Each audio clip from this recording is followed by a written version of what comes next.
दौरे को लेकर बीजेपी ये कह रही है कि राहुल जी आएंगे तो नफरत कैसे फैलाएं, इसको लेकर जिलाध्यक्षों को प्रशिक्षण देंगे। सीधे तौर पे तंज कसते हुए मेरी शिकायत ये आपसे है जी, आपको तय करना है कि बीजेपी नफरत फैला रही है कांग्रेस। आप लोग बताओ ना कि बीजेपी के लोग रोज घृणा फैलाते हैं। कांग्रेस के मूल डीएनए में प्यार मोहब्बत प्रेम है।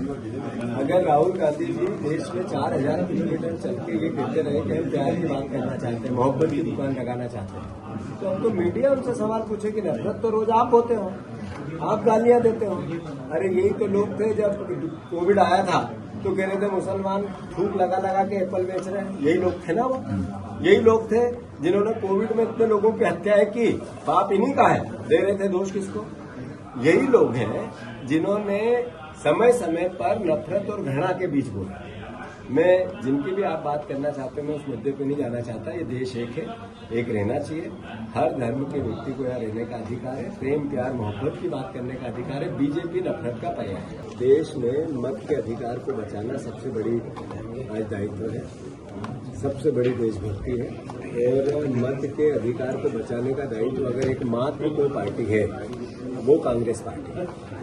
कांग्रेस पार्टी की रीति नीति विचार आचार व्यवहार उसका संविधान भारत के संविधान से मेल खाता है। भारत के संविधान की स्थापना के साथ खड़ा है। एकता और अखंडता के लिए अगर कोई लड़ने की बात हो, देश की एकजुटता की अगर कोई एक दल देश में अगर बात करता है तो वो कांग्रेस पार्टी है। बीजेपी का नफरत का विचार से अगर कोई लड़ सकता है कहीं भी पूरे देश में तो वो कांग्रेस पार्टी। ऐसा यार पूरे देश में वोट चोरी का इतना बड़ा जखीरा कल राहुल गांधी जी ने देश के सामने रखा है। चुनाव आयोग ने जवाब नहीं दिया, जवाब दिया भारतीय जनता पार्टी ने। भारतीय जनता पार्टी के नेताओं ने, उनके देश के अध्यक्ष ने, उनके प्रदेश के अध्यक्ष ने, उनके मंत्रियों ने, मुख्यमंत्रियों ने जवाब दिया। जब सवाल होते हैं चुनाव आयोग से, चुनाव आयोग क्या भारत सरकार के अंदर काम करता है क्या? वो स्वायत्त संस्था है। वो देश के लोकतंत्र को बचाने के लिए भारत के संविधान में उसको स्पेशल ताकत दी है। उसको भी प्रभावित अगर बीजेपी कर रही है, नरेंद्र मोदी कर रहे हैं, तो देश के आम नागरिक की लड़ाई कांग्रेस पार्टी को लड़नी पड़ेगी। मध्य प्रदेश में एसआईआर को लेकर कांग्रेस पार्टी पूरी सजग है। 28 तारीख के दिन प्रेस कॉन्फ्रेंस लेके 8 तारीख के दिन परसों प्रेस कॉन्फ्रेंस लेके मध्य प्रदेश की पूरी वस्तुस्थिति, देश की पूरी वस्तुस्थिति हम प्रदेश के सामने रखेंगे। हम हर बूथ पे लड़ेंगे। एक भी भारत के नागरिक का एक भी वोट का अन्याय नहीं होने देंगे। और कांग्रेस का एक एक साथी, एक एक कार्यकर्ता, भारतवर्ष का एक एक नागरिक, वो बीजेपी कांग्रेस का विषय नहीं है। ये देश के लोकतंत्र और वोट को बचाने का विषय है। तो मैं अपील करता हूँ, प्रार्थना करता हूँ कि भारतीय जनता पार्टी के इस कुचक्र से बचो, आपके बच्चों के भविष्य को बचाओ, लोकतंत्र को बचाओ, आपके वोट के अधिकार को बचाओ। एसआईआर पीछे के दरवाजे से भारतीय जनता पार्टी लोकतंत्र पे हमला कर रही है और उसका जीता जागता उदाहरण बिहार है। बिहार में जिस तरीके से कई लोगों के आज वोटर लिस्ट में नाम नहीं आए, लोग गए वोटिंग उस पे और नाम नहीं निकले, ये आज मैं आपसे जब बात कर रहा हूँ सैकड़ों लाखों हजारों शिकायतें ऐसी वहां मिली। 65 लाख नाम काट दिए थे भारतीय जनता पार्टी चुनाव आयोग ने, और भारतीय जनता पार्टी ने कहा था ये घुसपैठियों के नाम कटे। अब वो लोग देश के दौड़ रहे हैं बूथ बूथ। ये घुसपैठिए थे तो फिर देश में क्या कर रहे हैं? और देश में अगर हैं तो इसका मतलब भारत सरकार फेल हो गई है।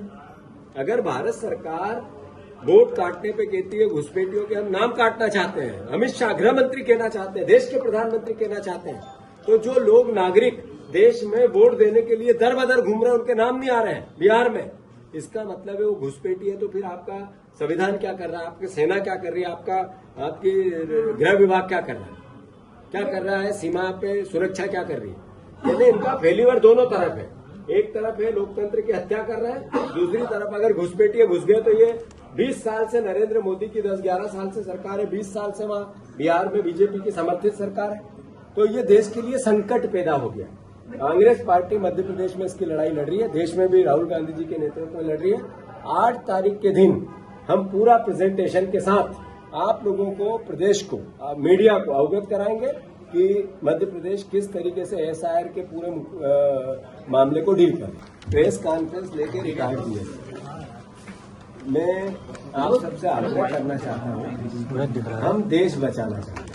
राहुल गांधी जी आपके वोट की ताकत, आपके जो सवाल पूछ रहे हैं, आपके वोट की ताकत को जिंदा रखना चाहते हैं, मीडिया की स्वायत्तता को जिंदा रखना चाहते हैं। ये लड़ाई कांग्रेस बीजेपी की नहीं है, ये लड़ाई देश बचाने की। मध्य प्रदेश में स्वाभाविक तौर पर मैं और कहीं नहीं जाना चाहता, राव विधानसभा मेरी खुद की विधानसभा, मैं इसलिए ये बात नहीं कहता था। चुनाव हारने के बाद अगर ये बात सामने आती है तो मैसेज गलत जाता है। 70,000 वोट आखिरी महीने में भरे, मैं नाम 52,000 मैंने लिस्ट के साथ चुनाव आयोग को सिग्नेचर के साथ उनकी रिसिप्ट लेके शिकायत की, मध्य प्रदेश निर्वाचन आयोग को की, भारत निर्वाचन आयोग को की, जिला निर्वाचन आयोग को। पर मध्य प्रदेश सरकार ने निर्वाचन आयोग में कोई पहल इसको काटने की नहीं। मैं हाई कोर्ट में भी मैंने आवेदन किया, उसके बाद भी चूंकि चुनाव बहुत पास में थे तो चुनाव की प्रोसेस में पूरी प्रक्रिया नहीं हो पाई। ये एक घटना नहीं है, ऐसी कई घटनाएं उमंग सिंघार जी ने कही है, समय पे हम भी और बताएंगे। पर आज लड़ाई है आने वाले भविष्य की, ये भूत में चली गई।